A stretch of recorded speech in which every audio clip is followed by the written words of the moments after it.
Bismillahirrahmanirrahim. Assalamualaikum warahmatullahi wabarakatuh. Innal hamdalillah nahmaduhu wa nasta'inuhu wa nastaghfiruh wa na'udzu billahi min shururi anfusina wa min sayyiati a'malina. May yahdihillahu fala mudhillalah wa may yudhlilhu fala hadiyalah. Asyhadu an la ilaha illallah wa asyhadu anna Muhammadan abduhu wa rasuluh alladzi la nabiyya ba'da amma ba'd. Rabbi shrah li sadri wa yassir li amri wahlul 'uqdatam min lisani yafqahu qawli. Raditu billahi rabba wa bil islami dina wa bi Muhammadin nabiyya wa rasulah. Tohib.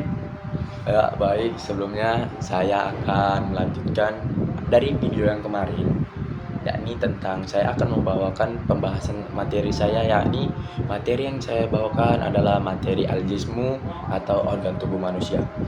Organ tubuh manusia adalah organ tubuh yang diciptakan Allah Subhanahu wa taala. Ya guys ya. Jadi setiap organ memiliki fungsinya masing-masing.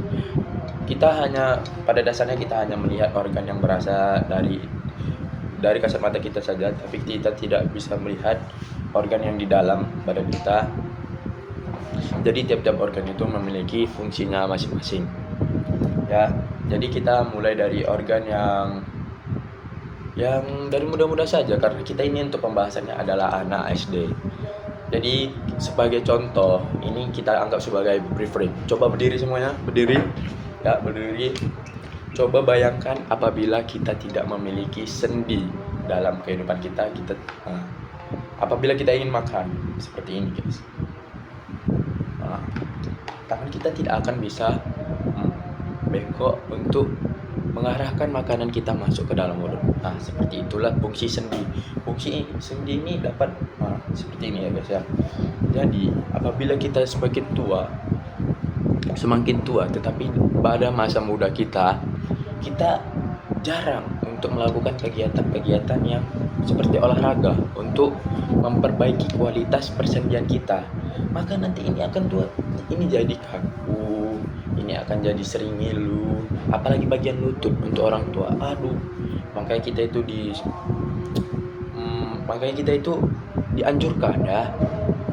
Pada umumnya menurut jurnal, ya ada jurnal yang menjelaskan bahwasanya warga Indonesia itu dominan melakukan gerakan langkahnya per hari itu hanya sekitar 3.000 hingga 4.000 langkah. Sedangkan apabila kita bandingkan ke daerah Korea, mereka melakukan langkah itu sekitar 10.000 hingga 13.000 langkah per harinya. Coba bayangkan seberapa jauhnya tingkat kemalasan kita apabila dibandingkan dengan warga Korea.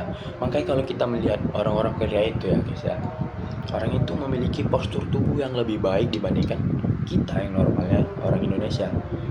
Orang itu memiliki tubuh yang langsing ya, dan juga masa tua orang itu pun tua-tua masih kuat dibandingkan kita yang zaman sekarang itu semakin dimanjakan oleh banyaknya seperti GoFood, GoSend, Gojek. Kita semakin malas untuk melakukan gerakan. Untuk makan aja kita memesan atau menyuruh orang lain untuk membelikan makanan kita. Otomatis lemak di dalam tubuh kita dia akan terendap di dalamnya, sehingga ini makin lama bisa makin membesar, menyebabkan kita terkena dampak yaitu penyakit obesitas. Obesitas itu gemuk berlebih. Seperti itulah obesitas ya guys ya. Apabila bayangkan ya gini, kita makan sehari bisa dapat 2-3 kilo semua makanan yang masuk ke dalam tubuh kita. Tetapi untuk pengeluaran kalori yang sendirinya yang berada dalam tubuh kita hanya mengeluarkan sekitar 1-1,5 kilo. Sisanya itu menumpuk di badan kita, makin hari makin nambah. Coba bayangkan itu. Jadi menurut siapa itu namanya yang iklan kuku Bimaroso, siapa itu, Aderai. Dia mengatakan, dia mencoba kepada seorang ibu, ada 2 cara untuk memasukkan galon ke dalam dispenser. Yang pertama adalah membuka tutupnya, langsung masukkan ke dalam dispensernya. Yang kedua adalah membuka tutupnya tetapi menggendongnya lama. Coba bayangkan menggendongkannya selama setengah jam. Datang ibu ini menjawab, untuk apa saya melakukan yang kedua? Itu juga jawaban sebenarnya dari Aderai. Nah, seperti itulah contoh orang kita Indonesia yang malas untuk bergerak. Bayangkan yang beban-beban tubuh itu, ya udah langsung aja kita gitu. Kita biarkan dia di dalam diendap tanpa ada proses untuk langsung mengeluarkannya. Kita membiarkannya untuk langsung bertumpuk-tumpuk di dalam badan kita tanpa ingin langsung mengeluarkannya. Sehingga kita menyiksa kita sendiri, yang mana kita membawa beban berat di dalam badan kita, memaksa sendi-sendi kita untuk bergerak.